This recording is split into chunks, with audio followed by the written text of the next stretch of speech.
आप सभी का आयुर्भास्कर भास्कर चैनल पर स्वागत है।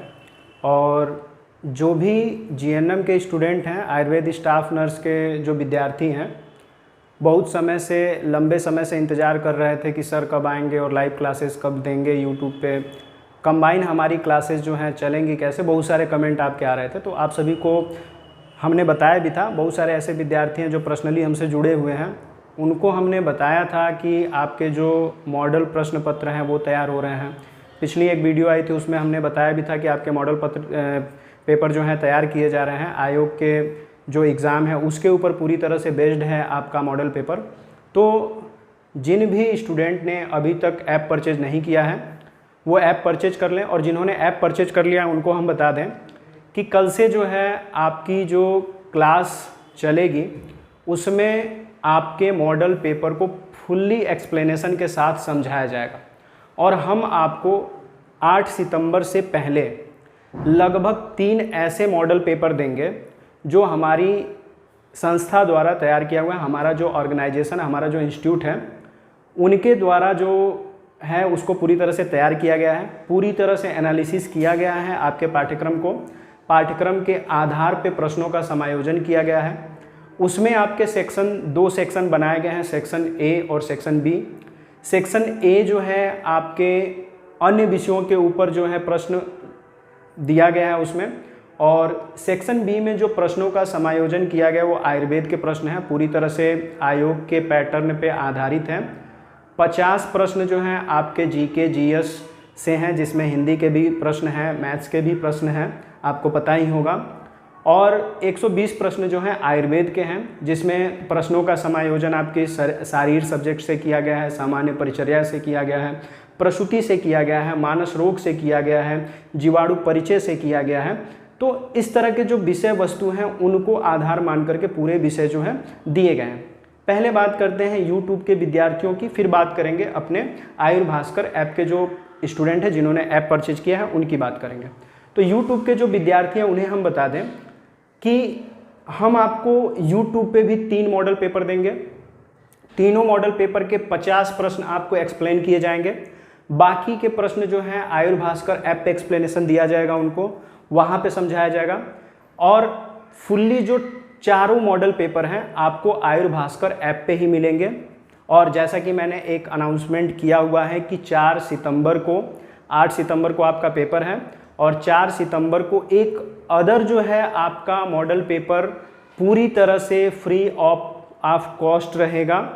और जितने भी यूपी स्टेट के जो भी स्टूडेंट हैं जिन्होंने आवेदन किया है आयुर्वेद स्टाफ नर्स का, वो सभी जो है आज ही से आयुर्भास्कर ऐप प्ले स्टोर से जा कर के इंस्टॉल कर लें।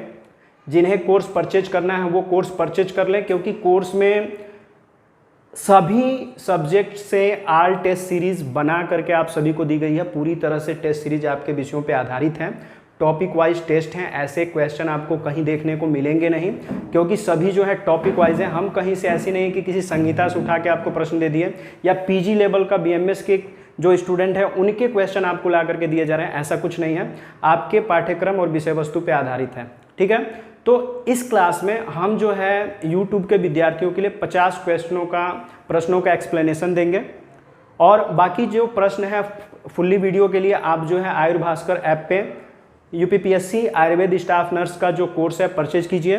वहाँ पे आपको पूरे टेस्ट सीरीज मिलेंगे, पूरी क्लासेस लेक्चर वाइज मिल जाएंगी। समय कम है तो आप टेस्ट सीरीज और जो मॉडल पेपर हैं उसको अटेम्प्ट कर सकते हैं, उनके नोट्स बना सकते हैं, उनको रिवीजन कर सकते हैं, बहुत ही लाभ होगा।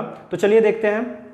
सबसे पहले हम अपने ऐप से ही टेस्ट पोर्टल पे आपको जो है टेस्ट दिखा सकते हैं। हाल फिलहाल में जो भी टेस्ट क्रिएट किया गया हमारे द्वारा, तो टेस्ट तो बहुत सारे हैं, हमने बहुत सारे टेस्ट जो है क्रिएट कराए हैं। बहुत सारे टेस्ट जो हैं अलग अलग एग्ज़ाम के आधार पे आधारित हैं। बहुत सारे टेस्ट हैं, आप यहाँ फोल्डर वाइज देख सकते हैं।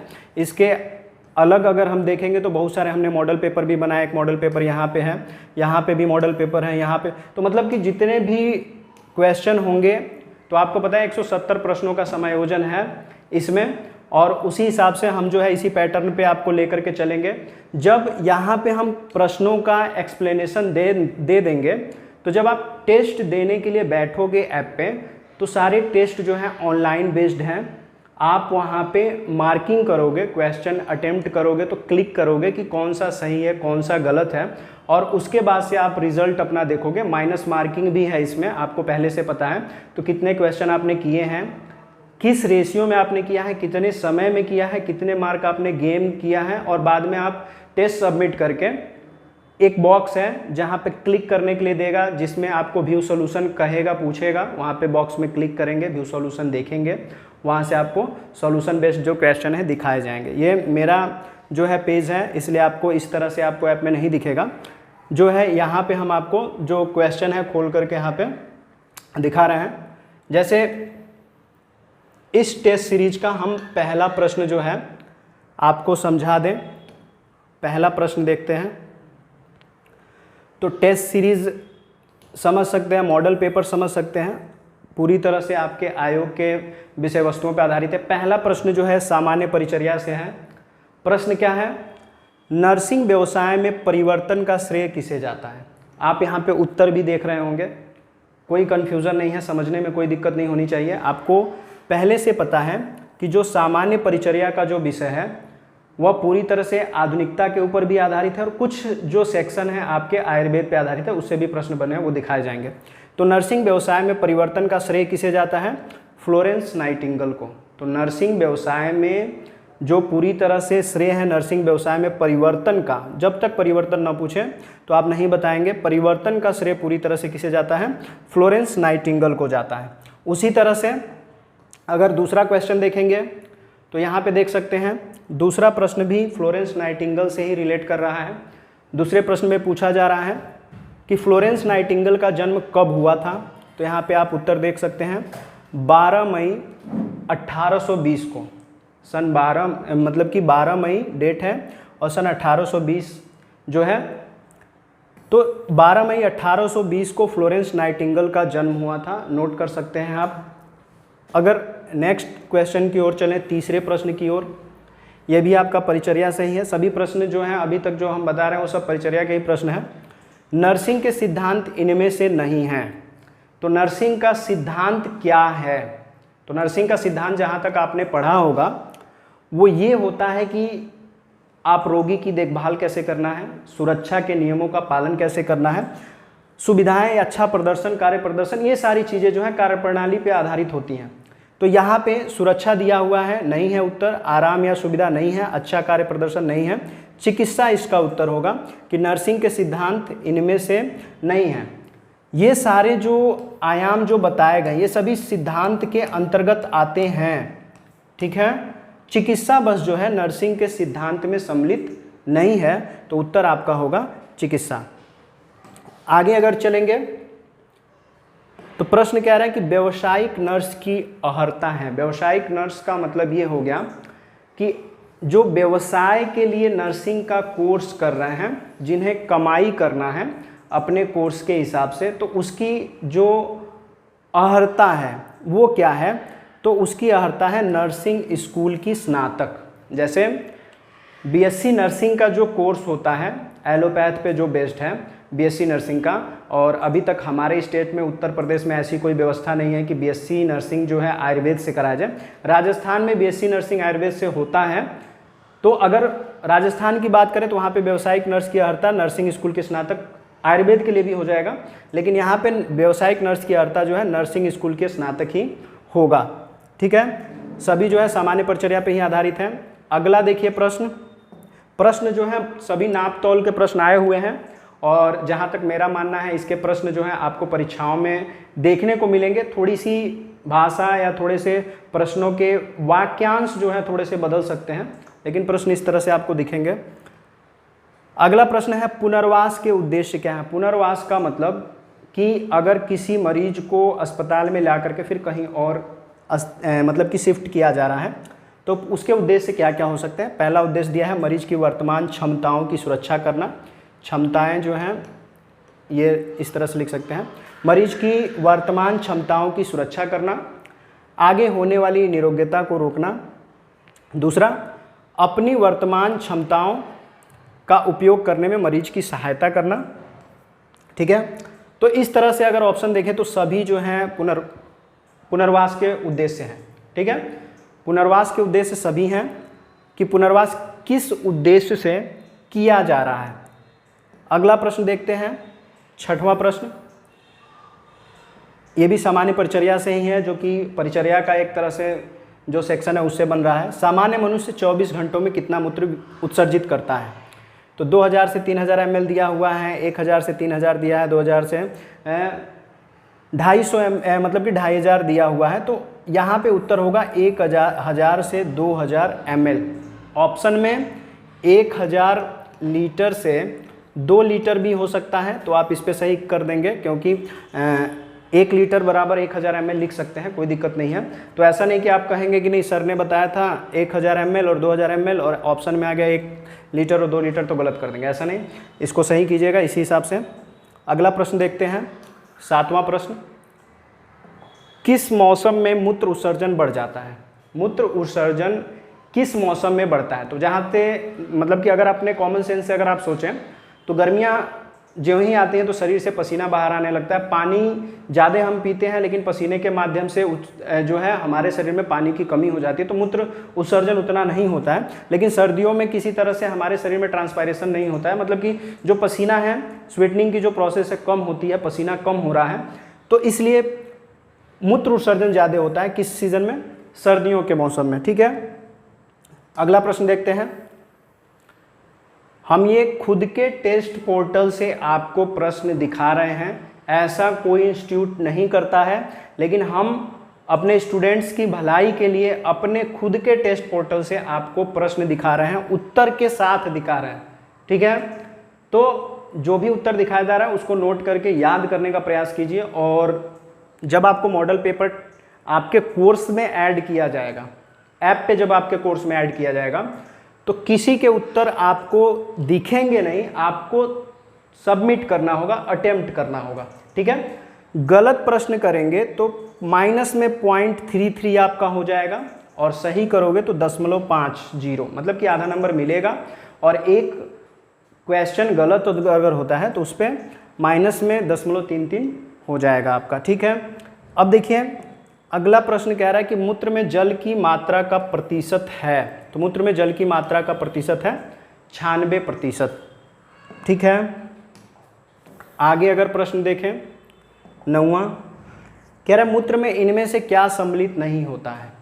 यूरिक अम्ल, क्रिएटिन, क्लोराइड, ये सभी जो है नहीं होते हैं, लेकिन मूत्र में अमोनिया पाया जाता है। मूत्र में अमोनिया जो है, इनमें के इसके अतिरिक्त जो है अमोनिया उपस्थित होता है। अगला प्रश्न देखिए, शरीर में सबसे अधिक तापक्रम कहाँ होता है? तो शरीर में सबसे अधिक तापक्रम, अगर ऑप्शन में ये सब है, मलाशय भी उसमें सम्मिलित है, तो इन सबसे ज़्यादा तापमान जो है मलाशय का होता है। मतलब शरीर में सबसे ज़्यादा तापमान जो है मलाशय का होता है, क्योंकि ये आंतरिक अंग के अंतर्गत आ रहा है। ठीक है, इस प्रश्न में आप देख सकते हैं आयुर्वेदानुसार रोग कितने प्रकार के हैं। तो आयुर्वेद के अनुसार रोग का बस एक ही प्रकार है, 4, 3, 2 नहीं, बस एक ही प्रकार है आयुर्वेद के अनुसार रोग का।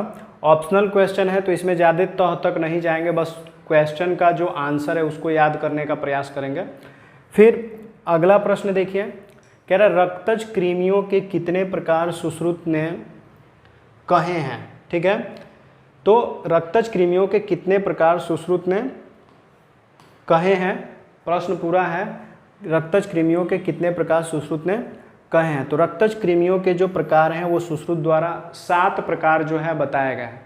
सुश्रुत द्वारा रक्तज कृमियों के 7 प्रकार जो है बताए गए हैं। आगे वाला प्रश्न अगर देखेंगे 13 नंबर, तो इसमें दिया हुआ है चूरू, ये कृमि का नाम है।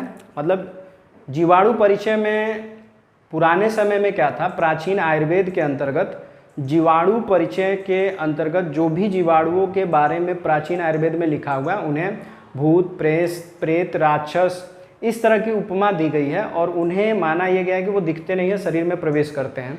तो आधुनिक आयुर्वेद में अगर हम देखेंगे तो ऐसा कुछ नहीं है।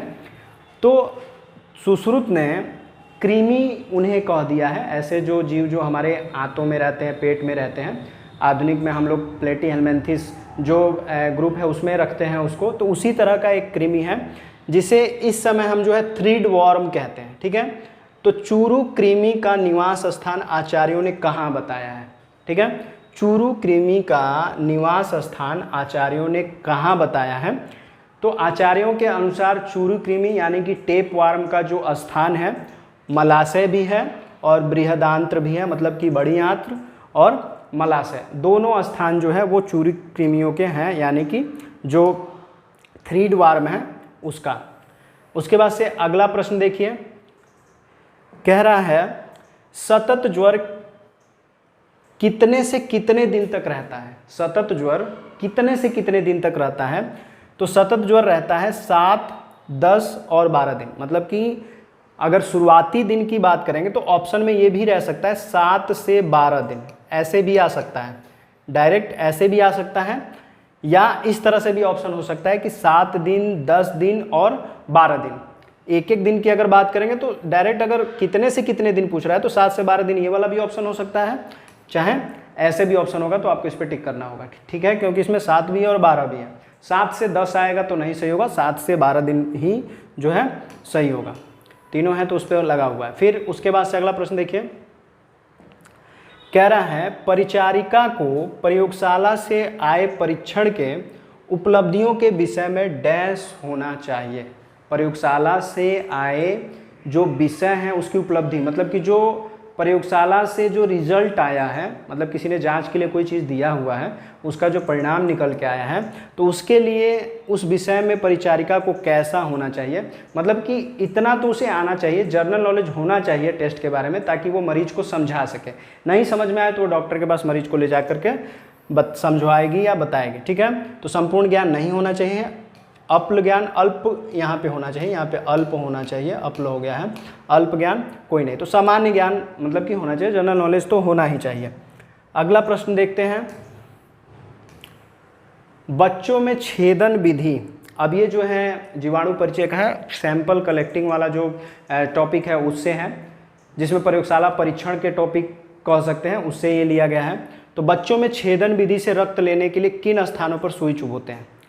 तो बच्चों में जब आपको क्लास बताई गई है, ऐप पे बताया गया है, उसमें पढ़ाया गया तो बताया गया है कि बच्चों को जब हम छेदन विधि से जब रक्त लेते हैं तो कान की लोब से भी ले सकते हैं, और एड़ी पर और अंगूठे के तलवे के सतह पर जो है हम सुई चुभो करके ले सकते हैं। इसलिए दोनों स्थान जो है हम टिक कर सकते हैं, दोनों सही है। ठीक है, दोनों वाला ऑप्शन यानी कि तीसरा सही है।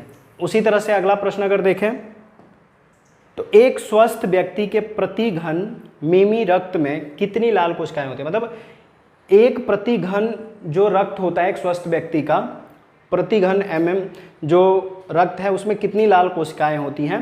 तो उसमें लाल कोशिकाएं मतलब कि आरबीसीज होती हैं 45 से 50 लाख। कितनी होती है? 45 से 50 लाख। यहाँ पे 40 से 50 लाख दिया नहीं होगा, 30 से 40 लाख नहीं होगा, सभी नहीं होगा, 45 से 50 लाख ऑप्शन जो है वो सही होगा।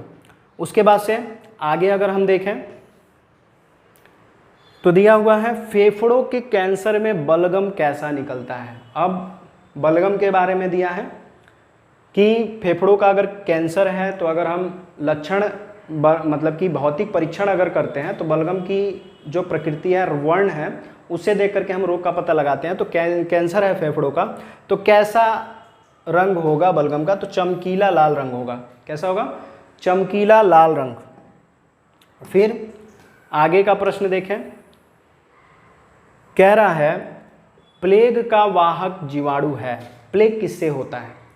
तो प्लेग जीवाणु से होता है, लेकिन किस जीवाणु से होता है? जीवाणु का नाम है अर्सिनिया पेस्टिस। क्या नाम है? अर्सिनिया ऐसे भी लिखा हो सकता है, अर्सिनिया पेस्टिस, ऐसे भी अर्सिनिया जो है लिखा हो सकता है, कोई कंफ्यूज होने की बात नहीं है। या तो इस तरह या तो इस तरह, कैसे भी लिख करके आप ऐसा, अगर ऑप्शन अर्सिनिया पेस्टिस ऐसे लिखा हुआ मिल रहा है तो आप उस पर सही का निशान लगाएंगे। ये जो है प्लेग का वाहक जीवाणु है। ठीक है, 20 नंबर के प्रश्न की ओर चलते हैं, देखते हैं 20वां नंबर क्या कह रहा है। इनमें से जीवाणु जनित रोग है। तो जीवाणु जनित रोग, कई सारे रोग का नाम लिखा हुआ है, तो जो जीवाणु जनित रोग हैं उनकी बात की जा रही है। तो टिटनेस, टाइफाइड, हैजा, इसमें के तीनों रोग जो है जीवाणु जनित है। मलेरिया, निमोनिया, एड्स, खसरा, चेचक, सिफिलिस, ये जो है जीवाणु जनित नहीं है, तो इसलिए पहले वाले ऑप्शन पे हम टिक करेंगे। नेक्स्ट जो प्रश्न है 21वां प्रश्न देखते हैं। 21वां प्रश्न कह रहा है, शरीर में कलाओं की संख्या आचार्यों ने कितनी कही है? शरीर में कलाओं की संख्या जो है आचार्यों ने कितनी कही है? तो शरीर में कलाएं जो हैं 7 हैं। जैसे धातुएं 7 हैं उसी तरह कलाएं भी 7 हैं। कला जो कि आचार्यों ने इसको वर्णन किया है कि यह जो एक तरह से आवरण का काम करता है शरीर पे, तो उसी तरह से कला से ही प्रश्न है। 7 कलाओं में प्रथमा कला, जो 7 कलाएं बताई गई हैं उसमें प्रथमा कला का क्या नाम है? उसमें प्रथमा कला जो है मांसधरा है। क्या है? मांसधरा प्रथमा कला के अंतर्गत आती है। ये प्रश्न जो है आपका शारीर से है। ऊपर वाला भी प्रश्न शारीर से था, फेफड़े वाला जो प्रश्न था वो जीवाणु से था। आचार्य सुश्रुत के अनुसार त्वक के कितने स्तर हैं? त्वक होना चाहिए यहाँ पे, त्वक मतलब कि त्वचा। त्वक के कितने स्तर बनते हैं? तो जैसे कला के 7 तरह की कलाएं हैं उसी तरह से त्वचा भी क्या है? 7 स्तर त्वचा के बनते हैं। सुश्रुत बताते हैं कि त्वचा के 7 स्तर होते हैं। 24वें प्रश्न में अगर देखें तो कह रहा है, किस त्वचा में कुष्ठ और विसर्प रोग होने की बात कही गई है? किस त्वचा में कुष्ठ और विसर्प रोग होने की बात कही गई है? वह त्वचा है वेदनी। कौन सी त्वचा है? वेदनी त्वचा है। आगे वाले प्रश्न में अगर देखें तो कह रहा है, बड़ा मस्तिष्क कहाँ स्थित होता है? तो बड़ा मस्तिष्क स्थित होता है अग्र मस्तिष्क में। कहाँ स्थित होता है? अग्र मस्तिष्क में बड़ा मस्तिष्क स्थित होता है।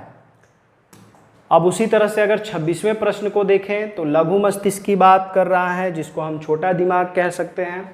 लघु मस्तिष्क का भार कितना है? तो लघु मस्तिष्क छोटा दिमाग 150 ग्राम का होता है। औसतम वैल्यू ही बताई जाती है, जो औसत वैल्यू होती है वही बताई जाती है।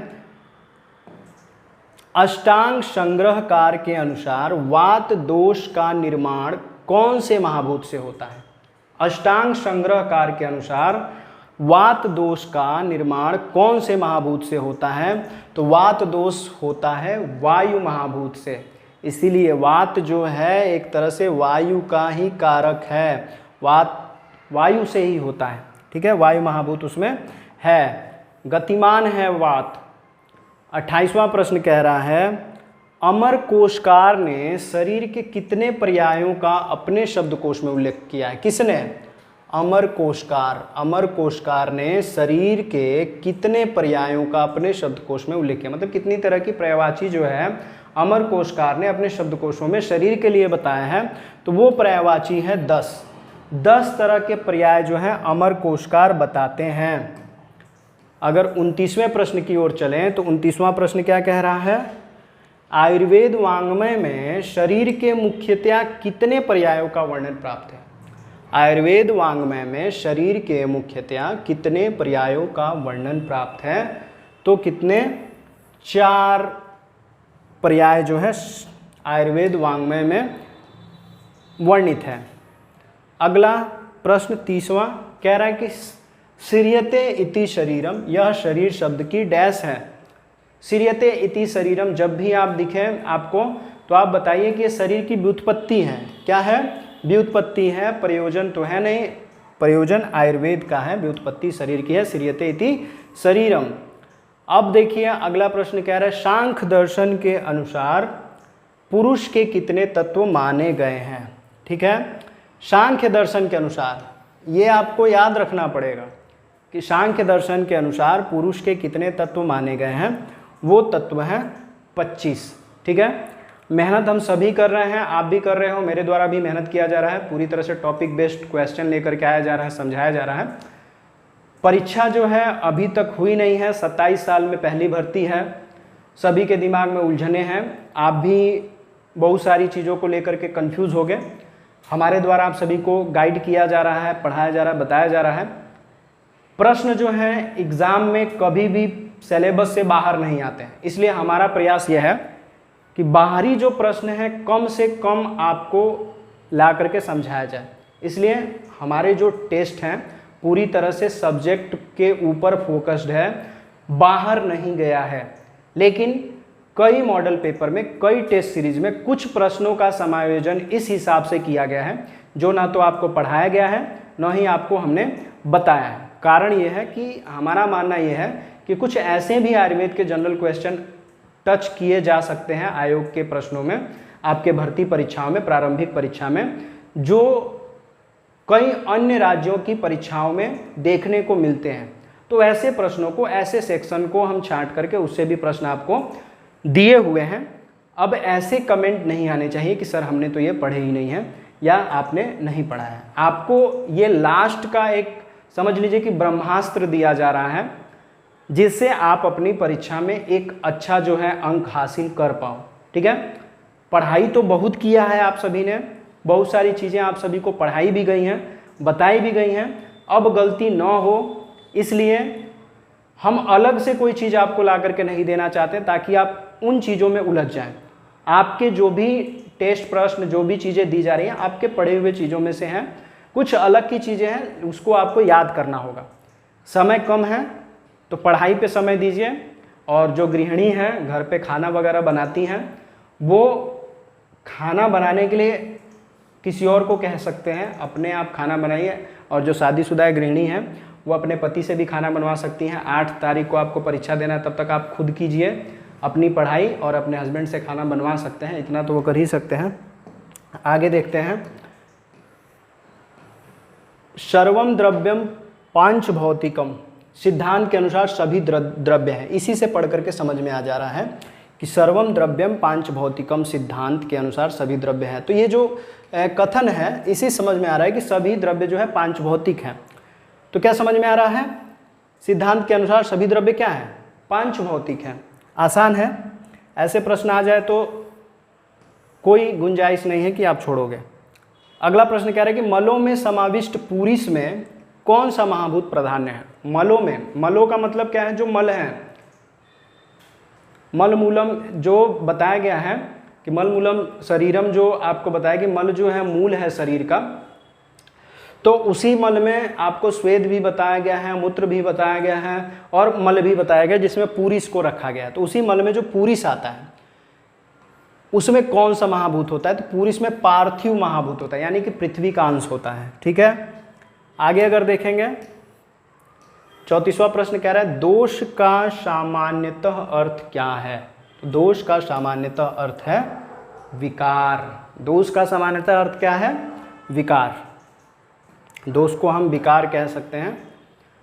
35वां प्रश्न कह रहा है जो गर्भोत्पत्ति के पश्चात नित्य प्रति सेवन किए गए आहार विहार के परिणाम स्वरूप उत्पन्न होते रहते हैं वो हैं वैकृत दोष। मतलब कि गर्भ की जब उत्पत्ति हो जा रही है उसके बाद भी जो खाया जा रहा है या जो भ्रमण किया जा रहा है महिला के द्वारा, तो वह क्या होता है, वह वैकृत दोष होता है। मतलब विकार के द्वारा जो दोष आ रहा है वो होता है। अगला प्रश्न कह रहा है आशुकारी एवं भयंकर रोगों का कारण इनमें से कौन सा दोष है। तो आपको पहले से ही पता है वात सबसे ज़्यादा रोग जो है उत्पन्न करता है।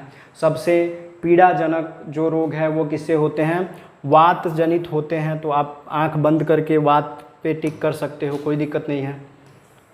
37वां प्रश्न कह रहा है देह संभव हेतुओं में वात पित्त एवं कफ के साथ चतुर्थ डैश की गणना सुश्रुत ने की है। चतुर्थ किसकी गणना की है, शोणित की गणना की है। मतलब देह संभव हेतुओं में चौथे नंबर पे शोणित को सुश्रुत ने रखा है। पहले पे वात, दूसरे पे पित्त, तीसरे पे कफ और चौथे पे किसे रख दिया है, शोणित को। ठीक है, 38वां प्रश्न देखिए, कह रहा आचार्य डल्हड़ ने क्या कहकर धातु शब्द को परिभाषित किया है। तो डल्हड़ ने धातु शब्द को कहा है दधति इति धातुः। क्या कहा है, दधति इति धातुः। डल्हड़ का कथन है धातु के लिए। अगला प्रश्न है 39वां रस रक्त मांस मेद अस्थि मज्जा एवं शुक्र, ये धातुएं किस आचार्य ने बताई हैं। मतलब ऐसा है कि जो रस रक्त मांस मेद अस्थि मज्जा और शुक्र है ये पर्सनली किसी आचार्य ने बताया है और वो आचार्य का नाम है लघु बाग भट्ट। ठीक है, लघु बाग भट्ट। याद रखना है आपको, लघु बागभट्ट द्वारा ही ये बताया गया है। 40वां प्रश्न कह रहा है बृहदांत्र की लंबाई कितनी होती है? बृहदांत्र की लंबाई होती है 1 मीटर। ठीक है, आप सभी को YouTube के कम्युनिटी पोस्ट पे भी MCQ प्रश्न दिए जाते हैं, जो अटेम्प्ट करते होंगे उनको पता होगा। और हाल ही फिलहाल में आपको पता होगा कि आयुर्भास्कर जो व्हाट्सएप चैनल है वो भी चल रहा है, उसमें भी कुछ दिनों से आपको MCQ प्रश्न जो हैं दिए जा रहे हैं, उससे भी आप रिवीजन कर सकते हो। उसके भी प्रश्न जो हैं अच्छे हैं, पढ़ने लायक हैं और तैयार करने लायक हैं।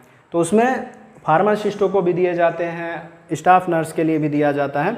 ठीक है, और कुछ दिनों बाद होम्योपैथ के जो स्टूडेंट हैं उनके लिए भी प्रश्न इसी हिसाब से दिए जाएंगे। तो आप सभी जो चैनल हैं, टेलीग्राम हो गया आपका, व्हाट्सएप का जो कम्युनिटी ग्रुप हो गया, और जो व्हाट्सएप का जो चैनल है उससे आप ज्वाइन हो सकते हो। वीडियो के डिस्क्रिप्शन में आपको वो जो लिंक है मिल जाएगी, वहाँ से आप ज्वाइन हो सकते हैं, कोई दिक्कत नहीं है।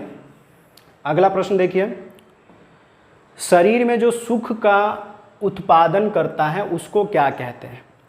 तो सुख का जो उत्पादन करता है उसे कहा जाता है उपशय। क्या कहा जाता है? उपशय। ये व्याधि से प्रश्न है। फिर कह रहा है सन्निपात ज्वर के विषय में क्या लोक प्रसिद्ध है? तो सन्निपात ज्वर के विषय में लोक प्रसिद्ध है कि कुछ न कुछ चिन्ह सदा के लिए छोड़ जाता है। मतलब कि सन्निपात ज्वर ऐसा ज्वर है कि कुछ न कुछ निशान जो है छोड़ के चला जाएगा हमेशा के लिए। ये ऐसा उसका लोक प्रसिद्ध कथन है, सभी लोग कहते हैं। इसमें से ज्वर नाशक औषधि बतानी है आपको कौन है? तो बुखार में काम में ली जाने वाली औषधि जो है शीतांकुश भी है और ज्वरघनी बटी भी है, तो इसलिए दोनों जो है ज्वर को नाश करने वाली औषधि के रूप में लिया जाता है। मार्केट में आपको मिल भी जाएगा। 44वां प्रश्न देखिए, कह रहा आंख और कफ का पीला पड़ जाना किस कास का लक्षण? मतलब देखिए, आंख भी पीली हो जाएगी और जो कफ निकलता है खांसी के बाद वो भी पीला हो जाएगा। ये किस कास, किस खांसी का लक्षण है? तो पीला, पित्त का वर्ण पीला है तो पित्तकास है, पित्तकास में ये लक्षण देखने को मिलता है। 45वां प्रश्न देखिए, कह रहा है शुष्क अर्श को क्या कहते हैं? शुष्क अर्श का मतलब सूखा हुआ अर्श कह सकते हैं, तो उसे हम सूखा अर्श भी कह सकते हैं, बादी अर्श भी कह सकते हैं, दोनों कह सकते हैं। तो दोनों पे आप टिक कर दीजिएगा। 46वां प्रश्न देखिए, रोगी की त्रिविध परीक्षण में इनमें से सम्मिलित नहीं है। तो रोगी का जो त्रिविध परीक्षण होता है उसमें शब्द जो है सम्मिलित नहीं है, शब्द परीक्षा नहीं सम्मिलित है, प्रश्न, स्पर्शन और दर्शन जो है सम्मिलित होते हैं। ठीक है, 47वां प्रश्न देखिए, वात दोष में जिह्वा कैसी दिखाई देती है? तो वात दोष में जिह्वा दिखाई देती है शुष्क और फटी हुई। शुष्क और फटी हुई मतलब कि सूखी दिखेगी और जीभ फटी हुई दिखेगी। जिनको वात है उनकी जीभ पे हैं बहुत सारे कट दिखाई देते हैं। वया रोगी के डैश को दर्शाता है। वया बार बार बताया गया, वया आयु है। वया किसको दिखाता है? रोगी के उम्र को दिखाता है। ठीक है, 49वां प्रश्न है, कह रहा है 10 विध चिकित्सा में कौन सा उपक्रम सम्मिलित नहीं है? तो 10 विध चिकित्सा में लंघन जो है सम्मिलित नहीं है, लंघन सम्मिलित नहीं है। अब आपको हम 50वां प्रश्न बता देते हैं। बाकी के प्रश्न आपको कहाँ मिलेंगे? आयुर्भास्कर ऐप पे मिलेंगे, मॉडल पेपर के साथ मिलेंगे। आप वहाँ पे टेस्ट ऑनलाइन अटेम्प्ट कर सकते हो। व्यवस्थाएं बहुत सारी हैं, पढ़ाई की बहुत सारी जो है वहाँ पे एक तरह से स्पेसिफिक चीज़ें बना करके आप सभी को दी जा रही हैं, ताकि आप परीक्षा में जाओ तो सभी प्रश्नों को करके ही आओ, छोड़ के न आओ। इसमें आप आगे की ओर देखोगे तो आपको जीके, जीएस और हिंदी के भी प्रश्न आपको मिल जाएंगे, आयुर्वेद के भी प्रश्न हैं। तो पूरी तरह से एक जगह पे आपको आयोग पे आधारित पूरा एक मॉडल पेपर दिया जा रहा है आपको। तो ऐसी शानदार मॉडल पेपर आपको किसी भी इंस्टीट्यूट द्वारा नहीं दिया जाएगा। तो अभी भी समय आपके पास है, जल्दी से जल्दी आप ऐप परचेज करके ये जो है चीज़ें, व्यवस्थाएं ये आपकी हो सकती हैं। तो आप अभी भी देखिए मत, सोचिए मत, अभी आपके हाथ में समय है, आप उस समय का प्रयोग कीजिए। अंतिम प्रश्न देखिए, कह रहा है मंत्र जाप औषध धारण आदि किस चिकित्सा का विधान है, तो वह है दैव व्यय पाश्रय। ठीक है, तो बाकी के जो प्रश्न हैं 120 प्रश्न वो आपको आयुर्भास्कर ऐप पे जो आयुर्वेद स्टाफ नर्स की भर्ती परीक्षा का जो मॉडल पेपर पहला है उसमें बाकी के प्रश्न आपको मिल जाएंगे। ऐसे ही हम आपको 3 मॉडल पेपर देंगे और एक मॉडल पेपर आपका 4 तारीख को रिलीज़ किया जाएगा ऑनलाइन प्लेटफार्म पे, जिसको यूपी के सभी स्टूडेंट जो हैं अटेम्प्ट कर सकते हैं। दूसरी चीज़, जो स्टूडेंट ऐप पे अटेम्प्ट करेंगे प्रश्न, उन्हें वीडियो एक्सप्लेनेशन की कोई ज़रूरत नहीं है। हम पूरे जो 170 प्रश्न हैं सभी 170 प्रश्नों को समझाएंगे, पढ़ करके बताएंगे, कोई कमियां होंगी कोई गलतियां होंगी तो उसको समझाएंगे। तो आप ऐप पर पूरा एक्सप्लेनेशन देख सकते हो। वीडियो अच्छी लगती है तो दूसरे स्टूडेंट्स तक आप उसको शेयर कीजिए, लाइक कीजिए, और जो चीज़ें नहीं समझ में आती है कमेंट कीजिए। और क्लास से रिलेटेड कोई भी जानकारी अगर चाहिए तो आपको नंबर यहाँ पे फ्लैश हो रहा होगा, वहाँ पर आप 11 बजे से शाम 4 बजे तक कॉल करके सारी इन्फॉर्मेशन ले सकते हैं।